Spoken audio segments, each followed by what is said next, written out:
வணக்கம். இன்றைய கலந்துரையாடலுக்கு உங்களை வரவேற்கிறோம். உங்களுக்கு என்னைக்காவது தோணி இருக்கா, ஸ்கூல்ல படிச்ச எத்தனையோ விஷயம் ஏன் டக்குன்னு மறந்து போகுதுன்னு? ஒருவேளை நமக்கு சும்மா தகவலா சொல்லி கொடுக்கறதுனால இருக்குமோ? ஆனா நாமளே உன்னை தேடி கண்டுபிடிச்சு அனுபவத்துல கத்துக்கிட்ட விஷயம் அது மட்டும் மனசுல ஆழமா நிக்கும் இல்லையா? இத பத்தி தாங்க இன்னைக்கு நாம ஆழமா பார்க்க போறோம். கற்றல் பத்தின ஒரு கட்டுரையை வச்சு கற்பவர்கள், அதாவது ஸ்டூடெண்ட்ஸ், எப்படி தங்களுக்கான அறிவை அவங்களே உருவாக்கிக்கிறாங்கிற அந்த கன்ஸ்ட்ரக்டிவிஸ்ட் அப்ரோச் பத்தி பேசலாம். ஆமா, ரொம்ப சரியான பாயிண்ட் இது. அறிவுங்கிறது ஒரு பில்டிங் மாதிரி தான். சும்மா வெளியில இருந்து அப்படியே தூக்கிட்டு வந்து மனசுக்குள்ள வைக்க முடியாது. ஒவ்வொருத்தரும் அவங்க கிட்ட ஏற்கனவே இருக்கிற செங்கல், சிமெண்ட், அதாவது அவங்களோட பழைய அனுபவம், நம்பிக்கை, அவங்களுக்கு ஏற்கனவே தெரிஞ்ச விஷயங்கள், இதையெல்லாம் வச்சு புதுசா வர்ற தகவலையும் அனுபவத்தையும் சேர்த்து அவங்களுக்குன்னு ஒரு தனி டிசைன்ல அறிவை கட்டிக்கிறாங்க. இதுதான் அந்த கன்ஸ்ட்ரக்டிவிசத்தோட அடிநாதமே. பியாஜே, ப்ரூனர் மாதிரி ஆட்கள் எல்லாம் இதுதான் சொன்னாங்க. கற்றல்ங்கிறது ஒரு ஆக்டிவான விஷயம், சும்மா வாங்கி ஸ்டோர் பண்றது இல்ல. ஓ, அப்போ கற்பவர்கள் தங்களுக்கான அறிவை தாங்களே உருவாக்குகிறார்கள்ங்கிறது சும்மா தியரி இல்ல, அது நிஜமாவே நடக்குதுங்கிறீங்க. இது நடைமுறையில எப்படி? அந்த கட்டுரையில ஒரு நல்ல உதாரணம் இருந்துச்சு, வானவில் பத்தி. 2 குழந்தைங்க பாக்குறாங்க. ஒரு குழந்தை ஆஹா என்ன கலர்னு ரசிக்குது. இன்னொரு குழந்தைக்கு டக்குன்னு ஸ்கூல்ல படிச்ச ஒளிவிலகல், அந்த லைட் ரிஃப்ராக்ஷன் ஞாபகம் வருது. ஒரே விஷயம்தான், ஆனா 2 பேர் மனசுலயும் வேற வேற மாதிரி பதியுது. இதுக்கு காரணம் அவங்களோட மைண்ட் செட் தானே. அருமையான உதாரணம் சொன்னீங்க. இங்கதான் ஜீன் பியாஜேயோட கான்செப்ட் ரொம்ப முக்கியமா இருக்கு. அவர் குழந்தைங்களை குட்டி விஞ்ஞானிகள்னு சொன்னார். அவங்க பாட்டுக்கு சும்மா இருக்க மாட்டாங்க, உலகத்தை நோண்டிக்கிட்டே இருப்பாங்க, டெஸ்ட் பண்ணி பாப்பாங்க. அப்படிதான் அவங்களோட புரிதலை அவங்களே உருவாக்கிக்கிறாங்க. அவர் சொன்ன அந்த 4 ஸ்டேஜஸ் விட 2 முக்கியமான ப்ராசஸ் இருக்கு பாருங்க, அதுதான் இதுக்கு அடிப்படை. ஒண்ணு தன்வயமாதல், அசிமிலேஷன். அப்படின்னா புதுசா ஒரு தகவல் வருதுன்னு வச்சுக்கோங்க, அத தனக்கு ஏற்கனவே தெரிஞ்ச ஒரு விஷயத்தோட பொருத்தி பாக்குறது. ஓ, இதுவும் அது மாதிரி தானா அப்படின்னு. இன்னொன்னு பொருந்துதல், அகாமடேஷன். புதுசா வந்த தகவல் பழைய கான்செப்டோட செட் ஆகலைன்னா அந்த பழைய கான்செப்டையே கொஞ்சம் மாத்தி அமைக்கிறது, இல்லனா அதுக்குன்னு ஒரு புது கேட்டகரி ஆரம்பிக்கிறது. ஓ, அப்போ அந்த 2வது இருக்கு பாருங்க, அகாமடேஷன். அங்கதான் உண்மையான புது கற்றலே நடக்குது, அப்படிதானே? ஆமா, பெரும்பாலும் அப்படித்தான். ஒரு குழந்தை இருக்கு, அதுக்கு 4 கால் இருந்தா அது நாயின்னு மட்டும்தான் தெரியும்னு வச்சுக்கோ, இது தன்வயமாதல்.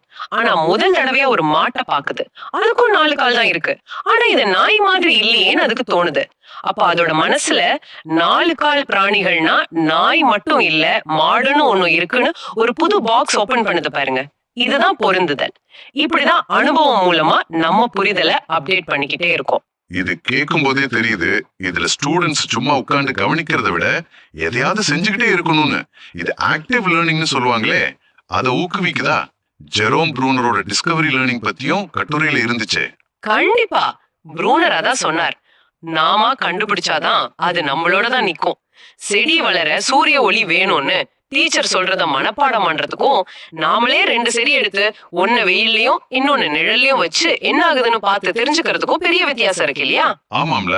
அந்த 2வது அனுபவம் இருக்கு பாருங்க, அதுல கிடைக்கிற புரிதல் ரொம்ப ஆழமா இருக்கும், மறக்கவே மறக்காது.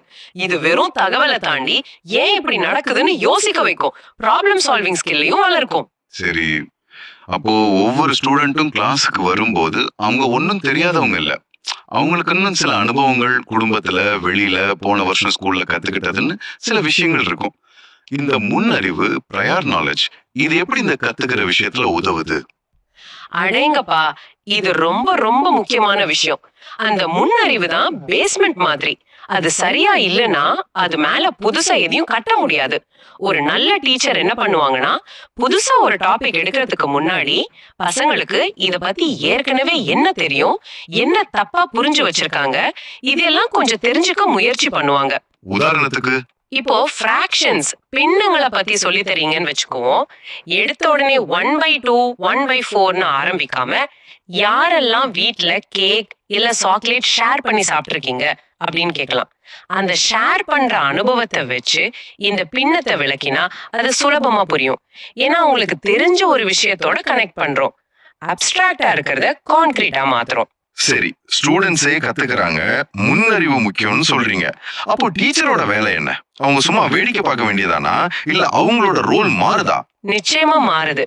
டீச்சர் வந்து இனிமே சகலமும் நானேன்னு எல்லாத்தையும் சொல்ற ஆளா இருக்க முடியாது.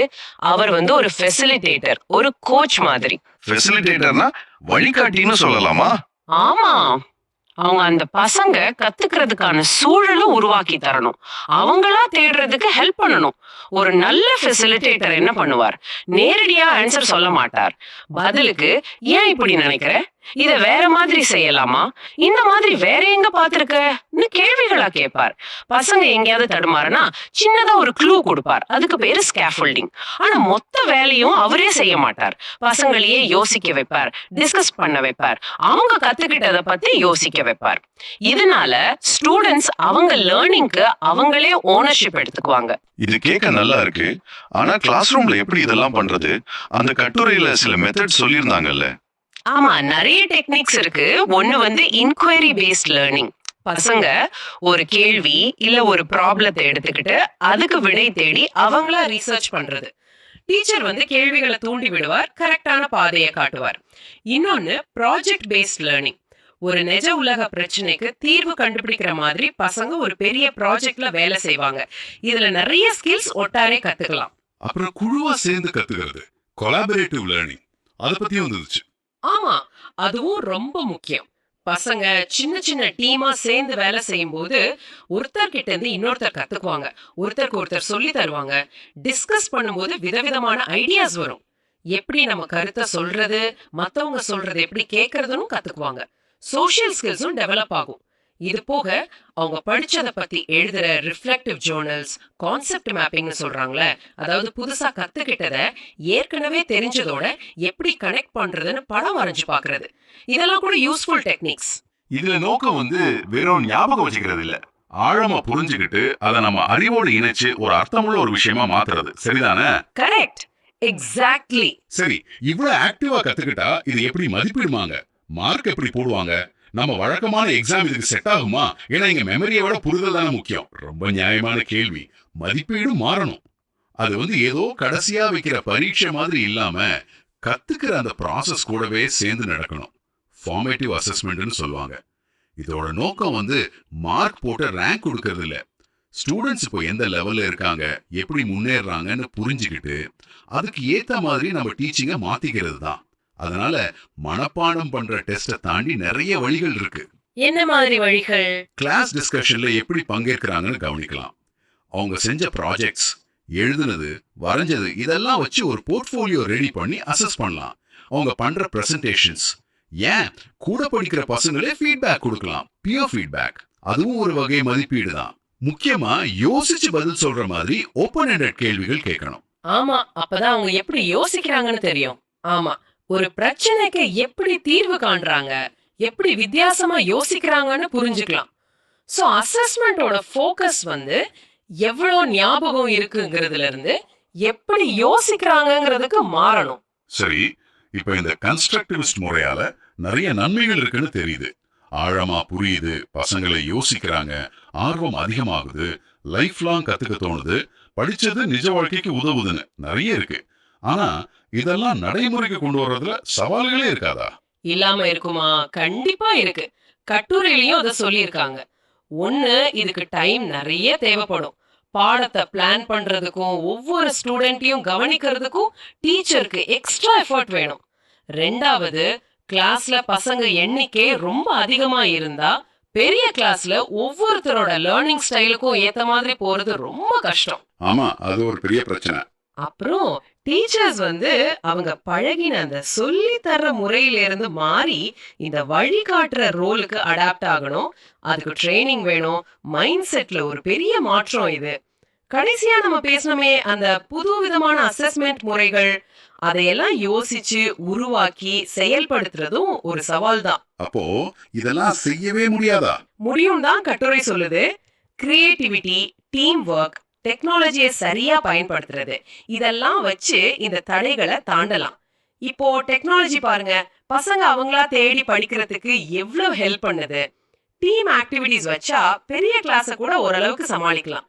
முக்கியம் என்னன்னா இந்த அப்ரோச் மேல நம்பிக்கை வச்சு இதுக்காக மெனக்கட தயாரா இருக்கணும். உண்மைதான்.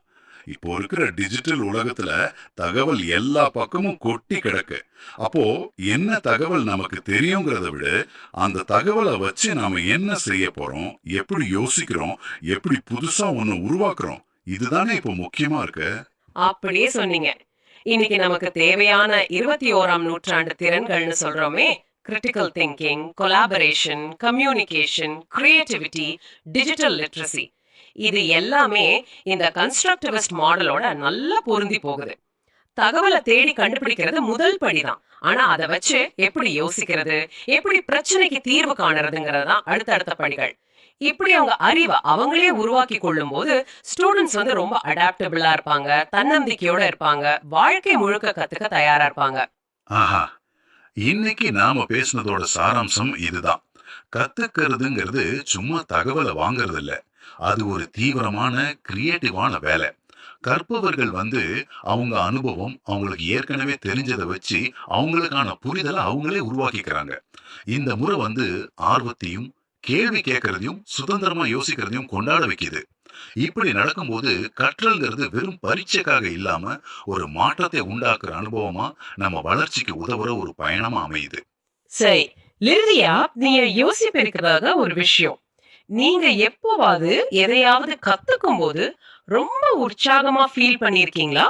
உங்களுக்கு ரொம்ப ஆழமா பதிஞ்ச ஒரு விஷயம்.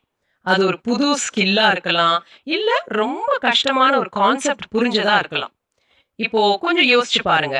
அதுல எவ்வளவு விஷயத்த மத்தவங்க உங்களுக்கு நேரடியா சொல்லி கொடுத்தாங்க, எவ்வளவு விஷயத்த நீங்களே ட்ரை பண்ணி தப்பு பண்ணி சரி செஞ்சு, இல்ல நண்பர்களோட பேசி, இல்ல உங்களுக்கு ஏற்கனவே தெரிஞ்சதோட கனெக்ட் பண்ணி உருவாக்குனீங்க. உங்க சொந்த அனுபவத்தை இப்படி அசை போடும்போது இந்த அறிவை நாமே உருவாக்குகிறோம்ங்கிற ஐடியா உங்களுக்கு இன்னும் நல்லா கனெக்ட் ஆகும்னு நினைக்கிறேன். இந்த ஆய்வில் எங்களோட இணைஞ்சதுக்கு ரொம்ப நன்றி.